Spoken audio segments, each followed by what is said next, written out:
Hello बच्चों, good morning. अज असी पढ़ांगे जमात 8वीं पाठ नंबर 8 सैल बनतर अते कार्ज। इस अध्याय विच असी अंगां दी रचनात्मक मुੱਢਲੀ इकाई दे बारे पढ़ांगे जिस नूं सैल कहा जाता है। सैल्लां दी तुलना असी इट्टां नाल कर सकते हाँ। जिस तरह बहुत सारियां इट्टां नूं जोड़ के इमारत जां भवन का निर्माण किया जाता है, उस तरह ही बहुत सारे सैल एक दूजे नाल जुड़ के हर एक सजीव दे शरीर का निर्माण करते हैं। रॉबर्ट हुक ने 1665 ईस्वी विच कार्क के एक बहुत बरीक टुकड़े का सधारण सूक्ष्मदर्शी यंत्र नाल अध्ययन किया। कार्क दरखत की छिल का एक टुकड़ा हुंदा है। उसने कार्क का पतला टुकड़ा लिया अते उसका सूक्ष्मदर्शी की सहायता नाल अध्ययन किया। उसने कार्क के पतले टुकड़े विच अनेकां ही 6 कोणे विभाजित बक्से या डब्बे वेखे। ये बक्से शहद की मक्खी के छत्ते की शक्ल वर्गे दिखाई दिते। उसने ये भी वेख्या कि एक बक्सा या डब्बा दूजे नालों एक दीवार या विभाजित पट्टी द्वारा अलग है। हुक ने हरेक बक्से या डब्बे नूं सैल का नाम दिता। हुक द्वारा देखे गए ये बक्से वर्गीय रचनावां असल विच मृतक सैल सन। सजीवां दे जीवित सैलां नूं सुधरियां होईयां सूक्ष्मदर्शियां दी खोज तो बाद ही वेख्या जा सकिया। रॉबर्ट हुक दे निरीखण तो लगभग 150 साल बाद तक भी सैल संबंधी बहुत घट जानकारी सी। अज सानूं सैलां दी रचना अते कारजां संबंधी बहुत ज़्यादा जानकारी प्राप्त है। सुधरियां होईयां वध प्रदर्शन समर्था वालियां संयुक्त सूक्ष्मदर्शियां की खोज कारण ये जानकारी प्राप्त करनी संभव हुई है। सैल भवन निर्माण लई इट्टां अते संजीवां लई सैल दोनों ही मुੱਢਲੀਆਂ रचनात्मक इकाइयां हैं। जिमें इमारत की उसारी लई एक समान इट्टां का प्रयोग होंदा है, परंतु उन्हां दी शक्ल, डिज़ाइन अते आकार अलग अलग होंदे हैं। उस प्रकार सजीव जगत के जीव भावें एक दूजे तो भिन्न भिन्न विखाई दिंदे हैं, परंतु वो सारे इक्को तरह के सैल्लां तो बने होंदे हैं। निर्जीव इट्टां नालों सजीव के सैल्लां की बनतर ज़्यादा गुंझलदार होंदी है। मुर्गी का अंडा एक इकल्ला सैल है, परंतु आकार विच वड्डा होने करके इसनूं नंगी अख नाल वेख्या जा सकता है। सजीवां विच सैल्लां की संख्या, शक्ल अते आकार विच विभिन्नता हुंदी है। विग्यानी किस तरह संजीव सैल्लां का निरीखण अते अध्ययन करते हैं, आओ वेखीए। वो सूक्ष्मदर्शी का उपयोग करते हैं जिस दी सहायता नाल वस्तु के सुधरे हुए कई गुणा वड्डे प्रतिबिंब का अध्ययन किया जाता है। सैल की रचना का विस्तार विच अध्ययन करन समय सैल के भागां नूं रंगण लई रंगां की वरतों की जाती है। पृथ्वी उपर लखां जीव हैं, वो सारे शक्ल अते आकार विच भिन्न भिन्न हैं। उन्हां दे अंगां की शक्ल, आकार अते सैल्लां की संख्या विच भी भिन्नता हुंदी है। आओ उन्हां विचों कुछ दा अध्ययन करिए। सैल्लां की संख्या। की तुसीं किसी लंबे दरख्त या हाथी वर्गे विशाल जंतु के शरीर विच पाए जाने वाले सैल्लां की संख्या का अंदाज़ा लगा सकते हो? ये संख्या अरबां खरबां विच हो सकती है। मनुख के शरीर विच कई खरबां सैल होंदे हैं जो शक्ल अते आकार विच भिन्न होंदे हैं। सैल्लां दे भिन्न भिन्न समूह अनेकां प्रकार के काम करते हैं।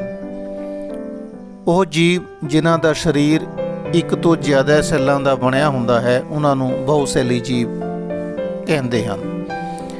छोटे जीवां विच सैल्लां की घट संख्या उन्हां दीयां क्रियावां नूं किसी तरह भी प्रभावित नहीं करती। तुहानूं ये जान के बहुत हैरानी होवेगी कि अरबां सैल्लां वाले जीवां दे जीवन का आरंभ एक सैल तो ही हुंदा है, जो एक निषेचित अंडा हुंदा है। निषेचित अंडा विभाजित हुंदा रहिंदा है अते जिवें जिवें वाधा हुंदा है सैल्लां की संख्या वधदी जांदी है। ਉਹ ਜੀਵ ਜਿਹੜੇ ਇੱਕ ਸੈੱਲ ਤੋਂ ਬਣੇ ਹੁੰਦੇ ਹਨ ਉਹਨਾਂ ਨੂੰ ਇੱਕ ਸੈੱਲੀ ਜੀਵ ਕਿਹਾ ਜਾਂਦਾ ਹੈ, ਜਿਵੇਂ ਅਮੀਬਾ, ਪੈਰਾਮੀਸ਼ੀਅਮ। ਇੱਕ ਸੈੱਲੀ ਜੀਵ ਵੀ ਉਹ ਸਾਰੀਆਂ ਜ਼ਰੂਰੀ ਕਿਰਿਆਵਾਂ ਕਰ ਸਕਦਾ ਹੈ ਜੋ ਬਹੁਤ ਸੈੱਲੀ ਜੀਵਾਂ ਦੁਆਰਾ ਕੀਤੀਆਂ ਜਾਂਦੀਆਂ ਹਨ। ਇੱਕ ਸੈੱਲੀ ਜੀਵ ਜਿਵੇਂ ਅਮੀਬਾ ਭੋਜਨ ਦਾ ਅੰਤਰ ਗ੍ਰਹਿਣ ਤੇ ਪਾਚਨ ਕਰਦਾ ਹੈ ਅਤੇ ਸਾਹ ਕਿਰਿਆ, ਮਲ ਨਿਕਾਸ, ਵਾਧਾ ਤੇ ਪ੍ਰਜਨਨ ਵੀ ਕਰਦਾ ਹੈ। ਬਹੁਤ ਸੈੱਲੀ ਜੀਵਾਂ ਵਿੱਚ ਇਹ ਸਾਰੀਆਂ ਕਿਰਿਆਵਾਂ ਵਿਸ਼ੇਸ਼ ਸੈੱਲਾਂ ਦੇ ਸਮੂਹਾਂ ਦੁਆਰਾ ਕੀਤੀਆਂ ਜਾਂਦੀਆਂ ਹਨ। ਸੈੱਲਾਂ ਦੇ ਇਹਨਾਂ ਸਮੂਹਾਂ ਨੂੰ ਟਿਸ਼ੂ ਕਿਹਾ ਜਾਂਦਾ ਹੈ। ਭਿੰਨ-ਭਿੰਨ ਟਿਸ਼ੂ ਇਕੱਠੇ ਹੋ ਕੇ ਅੰਗਾਂ ਦਾ ਨਿਰਮਾਣ ਕਰਦੇ ਹਨ। ਸੈੱਲਾਂ ਦੀ ਬਣਤਰ। ਚਿੱਤਰ ਵਿੱਚ ਵਿਖਾਏ ਗਏ ਅਮੀਬਾ ਦੀ ਸ਼ਕਲ ਨੂੰ ਤੁਸੀਂ ਕਿਸ ਤਰ੍ਹਾਂ ਪਰਿਭਾਸ਼ਿਤ ਕਰੋਗੇ? ਤੁਸੀਂ ਕਹਿ ਸਕਦੇ ਹੋ ਕਿ ਇਸ ਦੀ ਆਕ੍ਰਿਤੀ ਅਨਿਯਮਿਤ ਹੈ। ਅਸਲ ਵਿੱਚ ਅਮੀਬਾ ਦੀ ਕੋਈ ਨਿਸ਼ਚਿਤ ਆਕ੍ਰਿਤੀ ਨਹੀਂ ਹੁੰਦੀ। ਇਹ ਆਪਣੀ ਆਕ੍ਰਿਤੀ ਭਾਵ ਸ਼ਕਲ ਬਦਲਦਾ ਰਹਿੰਦਾ ਹੈ। ਇਸ ਦੇ ਮੁੱਖ ਸਰੀਰ ਤੋਂ ਬਾਹਰ ਵੱਲ ਭਿੰਨ-ਭਿੰਨ ਲੰਬਾਈਆਂ ਦੇ ਉਭਾਰ ਦਿਖਾਈ ਦਿੰਦੇ ਹਨ। ਇਹਨਾਂ ਨੂੰ ਸਿਊਡੋਪੋਡੀਆ ਜਾਂ ਝੂਠੇ ਪੈਰ, ਫਾਲਸ ਫੀਟ ਕਿਹਾ ਜਾਂਦਾ ਹੈ। ਇਹ ਝੂਠੇ ਪੈਰ ਅਮੀਬਾ ਦੀ ਗਤੀ ਕਰਨ ਸਮੇਂ ਅਤੇ ਭੋਜਨ ਦਾ ਅੰਤਰ ਗ੍ਰਹਿਣ ਕਰਦੇ ਸਮੇਂ ਬਣਦੇ ਅਤੇ ਵਿਗੜਦੇ ਰਹਿੰਦੇ ਹਨ। ਮਨੁੱਖ ਦੇ ਲਹੂ ਵਿੱਚ ਮਿਲਣ ਵਾਲੇ ਸਫੈਦ ਲਹੂ ਸੈੱਲ, ਵਾਈਟ ਬਲੱਡ ਸੈੱਲ ਵੀ ਇੱਕ ਸੈੱਲੀ ਰਚਨਾ ਦੀ ਉਦਾਹਰਣ ਹਨ ਜੋ ਆਪਣੀ ਆਕ੍ਰਿਤੀ ਬਦਲ ਸਕਦੇ ਹਨ। ਸਫੈਦ ਲਹੂ ਸੈੱਲ, ਵਾਈਟ ਬਲੱਡ ਸੈੱਲ ਇੱਕ ਸੈੱਲ ਹੈ, ਜਦੋਂ ਕਿ ਅਮੀਬਾ ਇੱਕ ਪੂਰਨ ਵਿਕਸਿਤ ਜੀਵ ਹੈ ਜਿਸ ਦੀ ਸੁਤੰਤਰ ਹੋਂਦ ਹੈ। ਤੁਹਾਡੇ ਵਿਚਾਰ ਅਨੁਸਾਰ ਉਹਨਾਂ ਜੀਵਾਂ ਦੇ ਸੈੱਲਾਂ ਦੀ ਆਕ੍ਰਿਤੀ ਕੀ ਹੋਵੇਗੀ ਜਿਨ੍ਹਾਂ ਵਿੱਚ ਲੱਖਾਂ ਸੈੱਲ ਹੁੰਦੇ ਹਨ? ਮਨੁੱਖ ਦੇ ਭਿੰਨ-ਭਿੰਨ ਪ੍ਰਕਾਰ ਦੇ ਸੈੱਲਾਂ ਵਿੱਚ ਜਿਵੇਂ ਲਹੂ ਸੈੱਲ, ਪੇਸ਼ੀ ਸੈੱਲ ਅਤੇ ਨਾੜੀ ਸੈੱਲ ਦਿਖਾਏ ਗਏ ਹਨ। ਇਹ ਭਿੰਨ-ਭਿੰਨ ਆਕ੍ਰਿਤੀਆਂ ਉਹਨਾਂ ਦੇ ਵਿਸ਼ੇਸ਼ ਕਾਰਜਾਂ ਨਾਲ ਸੰਬੰਧਿਤ ਹਨ। ਸੈੱਲ ਆਮ ਤੌਰ ਤੇ ਗੋਲ, ਚਪਟੇ ਜਾਂ ਲੰਬੇ ਹੁੰਦੇ ਹਨ। ਕੁਝ ਸੈੱਲ ਲੰਬੇ ਹੁੰਦੇ ਹਨ ਜਿਨ੍ਹਾਂ ਦੇ ਦੋਨੋਂ ਸਿਰੇ ਨੁਕੀਲੇ ਹੁੰਦੇ ਹਨ। ਇਹਨਾਂ ਦਾ ਆਕਾਰ ਤਕਲਾ ਰੂਪੀ ਹੁੰਦਾ ਹੈ। ਕੁਝ ਸੈੱਲ ਬਹੁਤ ਲੰਬੇ ਅਤੇ ਸ਼ਾਖਾਵਾਂ ਵਾਲੇ ਹੁੰਦੇ ਹਨ ਜਿਵੇਂ ਨਾੜੀ ਸੈੱਲ ਜਾਂ ਨਿਊਰਾਨ। ਨਾੜੀ ਸੈੱਲ ਸੰਦੇਸ਼ ਨੂੰ ਪ੍ਰਾਪਤ ਕਰਕੇ ਸਥਾਨਾਂਤਰਿਤ ਕਰਦੇ ਹਨ, ਜਿਸ ਨਾਲ ਇਹ ਸਰੀਰ ਵਿੱਚ ਕੰਟਰੋਲ ਅਤੇ ਤਾਲਮੇਲ ਦੀ ਸਥਿਤੀ ਬਣਾਈ ਰੱਖਦੇ ਹਨ। ਕੀ ਤੁਸੀਂ ਅੰਦਾਜ਼ਾ ਲਗਾ ਸਕਦੇ ਹੋ ਕਿ ਸੈੱਲ ਦਾ ਕਿਹੜਾ ਭਾਗ ਇਸ ਨੂੰ ਆਕ੍ਰਿਤੀ ਪ੍ਰਦਾਨ ਕਰਦਾ ਹੈ? ਸੈੱਲ ਦੇ ਸਾਰੇ ਭਿੰਨ-ਭਿੰਨ ਸੰਗਠਕ ਜਾਂ ਨਿਖੜੇ ਅੰਗ ਇੱਕ ਝਿੱਲੀ ਨਾਲ ਘਿਰੇ ਹੁੰਦੇ ਹਨ। ਇਹ ਝਿੱਲੀ ਪੌਦੇ ਅਤੇ ਜੰਤੂ ਸੈੱਲਾਂ ਨੂੰ ਆਕ੍ਰਿਤੀ ਪ੍ਰਦਾਨ ਕਰਦੀ ਹੈ। ਪੌਦਾ ਸੈੱਲ ਦੇ ਬਾਹਰ ਇੱਕ ਹੋਰ ਸਖਤ ਅਤੇ ਮਜ਼ਬੂਤ ਪਰਤ ਹੁੰਦੀ ਹੈ ਜਿਸ ਨੂੰ ਸੈੱਲ ਕੰਧ ਆਖਦੇ ਹਨ। ਇਹ ਪੌਦਾ ਸੈੱਲਾਂ ਨੂੰ ਆਕ੍ਰਿਤੀ ਅਤੇ ਮਜ਼ਬੂਤੀ ਪ੍ਰਦਾਨ ਕਰਦੀ ਹੈ। ਬੈਕਟੀਰੀਆ ਜਾਂ ਜੀਵਾਣੂ ਸੈੱਲ ਦੇ ਬਾਹਰ ਵੀ ਸੈੱਲ ਕੰਧ ਹੁੰਦੀ ਹੈ। ਸੈੱਲਾਂ ਦਾ ਆਕਾਰ। ਸਜੀਵਾਂ ਵਿੱਚ ਸੈੱਲਾਂ ਦਾ ਆਕਾਰ 1 ਮੀਟਰ ਦੇ 1 ਲੱਖਵੇਂ ਹਿੱਸੇ ਭਾਵ ਮਾਈਕਰੋਮੀਟਰ ਜਾਂ ਮਾਈਕਰੋਨ ਦੇ ਬਰਾਬਰ ਛੋਟਾ ਹੋ ਸਕਦਾ ਹੈ ਜਾਂ ਫਿਰ ਕੁਝ ਸੈਂਟੀਮੀਟਰ ਲੰਬਾ ਵੀ। ਪਰੰਤੂ ਜ਼ਿਆਦਾਤਰ ਸੈੱਲ ਬਹੁਤ ਹੀ ਸੂਖਮ ਹੁੰਦੇ ਹਨ ਅਤੇ ਨੰਗੀ ਅੱਖ ਨਾਲ ਵਿਖਾਈ ਨਹੀਂ ਦਿੰਦੇ। ਉਹਨਾਂ ਨੂੰ ਵੇਖਣ ਲਈ ਸੂਖਮਦਰਸ਼ੀ ਦੁਆਰਾ ਵੱਡਾ ਕਰਨਾ ਜ਼ਰੂਰੀ ਹੈ। ਸਭ ਤੋਂ ਛੋਟਾ ਸੈੱਲ ਜੀਵਾਣੂ ਸੈੱਲ ਹੈ, ਜਿਸ ਦਾ ਆਕਾਰ 0.1 ਤੋਂ 0.5 ਮਾਈਕਰੋਮੀਟਰ ਹੁੰਦਾ ਹੈ। ਸਭ ਤੋਂ ਵੱਡਾ ਸੈੱਲ ਸ਼ਤਰਮੁਰਗ ਦਾ ਅੰਡਾ ਹੈ, ਜਿਸ ਦਾ ਆਕਾਰ 170 ਮਿਲੀਮੀਟਰ ਤੋਂ 130 ਮਿਲੀਮੀਟਰ ਹੁੰਦਾ ਹੈ। ਕਿਸੇ ਸੈੱਲ ਦੇ ਆਕਾਰ ਦਾ ਸੰਬੰਧ ਕਿਸੇ ਪੌਦੇ ਜਾਂ ਜੰਤੂ ਦੇ ਆਕਾਰ ਨਾਲ ਨਹੀਂ ਹੁੰਦਾ। ਇਹ ਬਿਲਕੁਲ ਵੀ ਜ਼ਰੂਰੀ ਨਹੀਂ ਕਿ ਹਾਥੀ ਦੇ ਸੈੱਲ ਚੂਹੇ ਦੇ ਸੈੱਲਾਂ ਨਾਲੋਂ ਬਹੁਤ ਜ਼ਿਆਦਾ ਵੱਡੇ ਹੋਣ। ਸੈੱਲ ਦੇ ਆਕਾਰ ਦਾ ਸੰਬੰਧ ਉਸ ਦੁਆਰਾ ਕੀਤੇ ਜਾਣ ਵਾਲੇ ਕੰਮ ਨਾਲ ਹੈ। ਉਦਾਹਰਣ ਲਈ ਨਾੜੀ ਸੈੱਲ ਹਾਥੀ ਅਤੇ ਚੂਹੇ ਦੋਨਾਂ ਵਿੱਚ ਹੀ ਲੰਬੇ ਅਤੇ ਸ਼ਾਖਾਵਾਂ ਵਾਲੇ ਹੁੰਦੇ ਹਨ। ਇਹ ਸੈੱਲ ਸੰਦੇਸ਼ਾਂ ਨੂੰ ਸਥਾਨਾਂਤਰਿਤ ਕਰਨ ਦਾ ਕੰਮ ਕਰਦੇ ਹਨ। ਸੈੱਲ ਦੇ ਭਾਗ। ਸੈੱਲ ਝਿੱਲੀ। ਸੈੱਲ ਦੇ ਮੂਲ ਅੰਸ਼ ਹਨ ਸੈੱਲ ਝਿੱਲੀ, ਸੈੱਲ ਪਦਾਰਥ, ਸਾਈਟੋਪਲਾਜ਼ਮ ਅਤੇ ਕੇਂਦਰਕ। ਸੈੱਲ ਪਦਾਰਥ ਅਤੇ ਕੇਂਦਰਕ ਸੈੱਲ ਝਿੱਲੀ ਨਾਲ ਘਿਰੇ ਹੁੰਦੇ ਹਨ। ਸੈੱਲ ਝਿੱਲੀ ਇੱਕ ਸੈੱਲ ਨੂੰ ਦੂਜੇ ਸੈੱਲ ਨਾਲੋਂ ਅਤੇ ਸੈੱਲ ਦੇ ਆਲੇ ਦੁਆਲੇ ਦੇ ਮਾਧਿਅਮ ਤੋਂ ਨਿਖੇੜ ਕੇ ਰੱਖਦੀ ਹੈ। ਸੈੱਲ ਝਿੱਲੀ, ਜਿਸ ਨੂੰ ਪਲਾਜ਼ਮਾ ਝਿੱਲੀ ਵੀ ਕਹਿੰਦੇ ਹਨ, ਮੁਸਾਮਦਾਰ ਹੁੰਦੀ ਹੈ ਜੋ ਚੋਣਵੇਂ ਪਦਾਰਥਾਂ ਨੂੰ ਸੈੱਲ ਦੇ ਅੰਦਰ ਬਾਹਰ ਆਉਣ ਜਾਣ ਦਿੰਦੀ ਹੈ। ਪਿਆਜ਼ ਦੀ ਝਿੱਲੀ ਦੇ ਸੈੱਲ ਬਾਹਰੋਂ ਸੈੱਲ ਝਿੱਲੀ ਨਾਲ ਘਿਰੇ ਹੁੰਦੇ ਹਨ। ਸੈੱਲ ਝਿੱਲੀ ਇੱਕ ਹੋਰ ਮੋਟੀ ਪਰਤ ਨਾਲ ਘਿਰੀ ਹੁੰਦੀ ਹੈ ਜਿਸ ਨੂੰ ਸੈੱਲ ਕੰਧ ਜਾਂ ਸੈੱਲ ਭਿੱਤੀ ਕਹਿੰਦੇ ਹਨ। ਸੈੱਲ ਦੇ ਕੇਂਦਰ ਵਿੱਚ ਇੱਕ ਸੰਘਣੀ ਗੋਲਾਕਾਰ ਰਚਨਾ ਹੁੰਦੀ ਹੈ ਜਿਸ ਨੂੰ ਕੇਂਦਰਕ ਜਾਂ ਨਿਊਕਲੀਅਸ ਕਹਿੰਦੇ ਹਨ। ਕੇਂਦਰਕ ਅਤੇ ਸੈੱਲ ਝਿੱਲੀ ਦੇ ਵਿਚਕਾਰ ਇੱਕ ਜੈਲੀ ਵਰਗਾ ਪਦਾਰਥ ਹੁੰਦਾ ਹੈ ਜਿਸ ਨੂੰ ਸੈੱਲ ਪਦਾਰਥ ਜਾਂ ਸਾਈਟੋਪਲਾਜ਼ਮ ਕਹਿੰਦੇ ਹਨ। ਅਸੀਂ ਪਹਿਲਾਂ ਵੀ ਪੜ੍ਹ ਚੁੱਕੇ ਹਾਂ ਕਿ ਸੈੱਲ ਝਿੱਲੀ ਸੈੱਲ ਨੂੰ ਆਕਾਰ ਪ੍ਰਦਾਨ ਕਰਦੀ ਹੈ। ਪੌਦਾ ਸੈੱਲ ਵਿੱਚ ਸੈੱਲ ਝਿੱਲੀ ਤੋਂ ਇਲਾਵਾ ਇੱਕ ਹੋਰ ਮੋਟੀ ਪਰਤ ਹੁੰਦੀ ਹੈ ਜਿਸ ਨੂੰ ਸੈੱਲ ਭਿੱਤੀ ਕਹਿੰਦੇ ਹਨ। ਸੈੱਲ ਝਿੱਲੀ ਨੂੰ ਘੇਰਨ ਵਾਲੀ ਇਹ ਸਖਤ ਰਚਨਾ ਪੌਦਿਆਂ ਦੇ ਸੈੱਲਾਂ ਦੀ ਸੁਰੱਖਿਆ ਲਈ ਬਹੁਤ ਜ਼ਰੂਰੀ ਹੈ। ਪੌਦਾ ਸੈੱਲਾਂ ਨੂੰ ਤਾਪ ਵਿੱਚ ਪਰਿਵਰਤਨ, ਤੇਜ਼ ਗਤੀ ਨਾਲ ਚੱਲਣ ਵਾਲੀਆਂ ਹਵਾਵਾਂ, ਵਾਯੂਮੰਡਲੀ ਨਮੀ, ਭਿੰਨ-ਭਿੰਨ ਪਰਿਵਰਤਨਾਂ ਤੋਂ ਸੁਰੱਖਿਆ ਦੀ ਲੋੜ ਹੁੰਦੀ ਹੈ।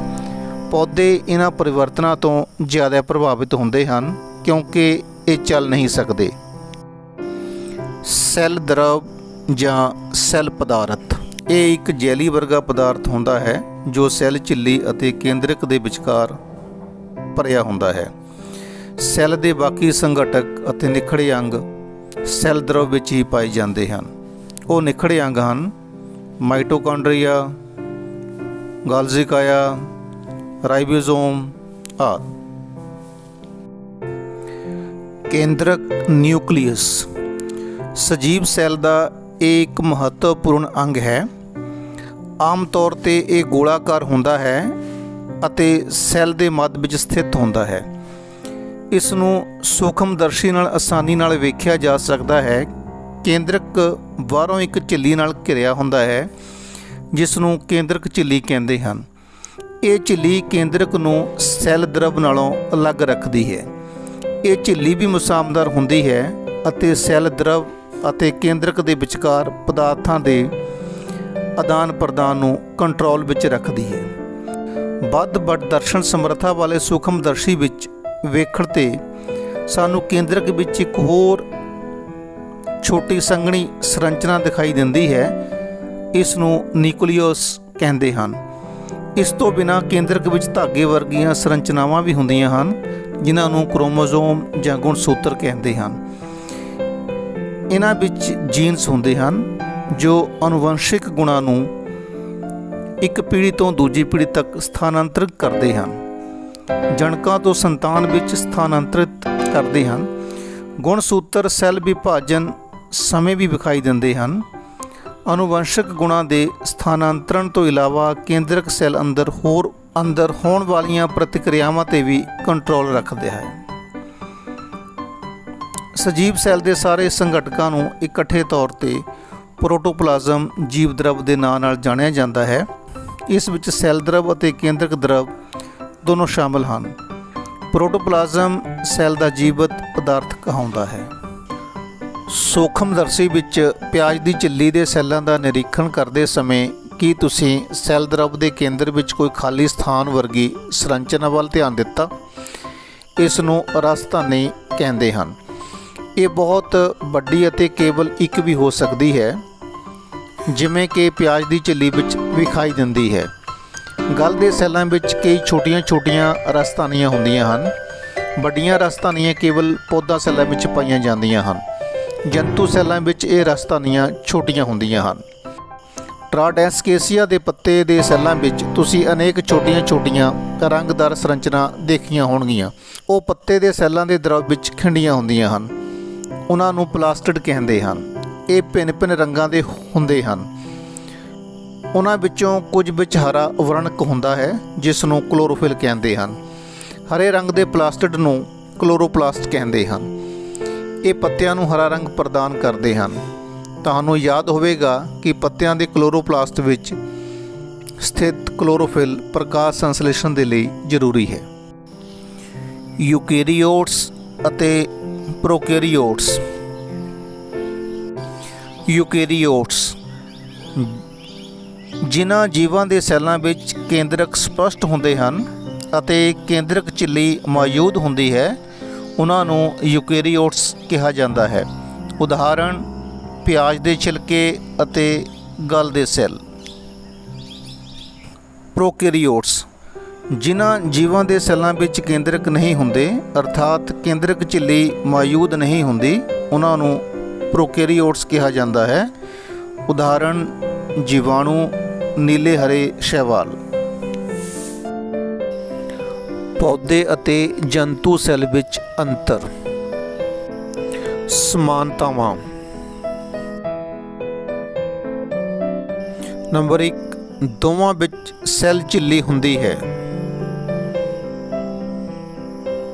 ਨੰਬਰ 2, ਦੋਵਾਂ ਵਿੱਚ ਕੇਂਦਰਕ ਹੁੰਦਾ ਹੈ। ਜੰਤੂ ਸੈੱਲ ਵਿੱਚ ਕੇਂਦਰਕ ਕੇਂਦਰ ਦੇ ਵਿੱਚ ਹੁੰਦਾ ਹੈ, ਜਦੋਂ ਕਿ ਪੌਦਾ ਸੈੱਲ ਵਿੱਚ ਕੇਂਦਰਕ ਕੇਂਦਰ ਵਿੱਚ ਨਾ ਹੋ ਕੇ ਇੱਕ ਪਾਸੇ ਵੱਲ ਨੂੰ ਹੁੰਦਾ ਹੈ। ਨੰਬਰ 3, ਦੋਵਾਂ ਵਿੱਚ ਕੇਂਦਰਕ ਝਿੱਲੀ ਹੁੰਦੀ ਹੈ। ਨੰਬਰ 4, ਦੋਵਾਂ ਵਿੱਚ ਸੈੱਲ ਦਰਵ ਹੁੰਦਾ ਹੈ। ਨੰਬਰ 5, ਦੋਵਾਂ ਵਿੱਚ ਰਸਧਾਨੀਆਂ ਹੁੰਦੀਆਂ ਹਨ। ਪੌਦਾ ਸੈੱਲ ਵਿੱਚ ਰਸਧਾਨੀ ਵੱਡੀ ਹੁੰਦੀ ਹੈ, ਜਦੋਂ ਕਿ ਜੰਤੂ ਸੈੱਲ ਵਿੱਚ ਰਸਧਾਨੀਆਂ ਛੋਟੀਆਂ ਹੁੰਦੀਆਂ। ਅਸਮਾਨਤਾਵਾਂ। ਪੌਦਾ ਸੈੱਲ ਵਿੱਚ ਸੈੱਲ ਭਿੱਤੀ ਹੁੰਦੀ ਹੈ, ਜਦੋਂ ਕਿ ਜੰਤੂ ਸੈੱਲ ਵਿੱਚ ਸੈੱਲ ਭਿੱਤੀ ਨਹੀਂ ਹੁੰਦੀ। ਪੌਦਾ ਸੈੱਲ ਵਿੱਚ ਪਲਾਸਟਿਡ ਹੁੰਦੇ ਹਨ, ਜਦੋਂ ਕਿ ਜੰਤੂ ਸੈੱਲ ਵਿੱਚ ਪਲਾਸਟਿਡ ਨਹੀਂ ਹੁੰਦੇ।